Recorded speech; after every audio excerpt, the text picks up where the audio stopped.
टांगा है, लग रहा है कभी कभी खुशी कभी गम तर रम पम पम है। 4 आदमी तुम लोग को जगह नहीं मिल रहा है।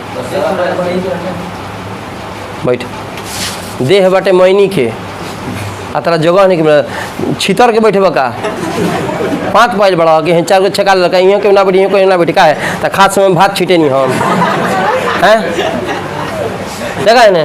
4 आदमी इसका जगह नहीं मिल रहा है, कहेगा बड़ी दिक्कत है। बाला स्वामी क्या नाम है इसका? ऋतिक है ना, देखो कहो ना फिजिक्स है, देखो इधर एफ माने कौन फूफा बोल रहा सर? आइए बोल रहा सर फूफा कौन बोल रहा?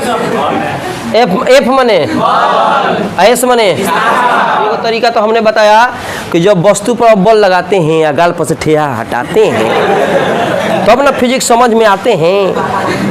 कौना ख्याल में डूबल बा? मेरा खत्म हो गल तो मुँह आल बा हैं फुआ फुआ भेजले बिया मंदिर भी आबो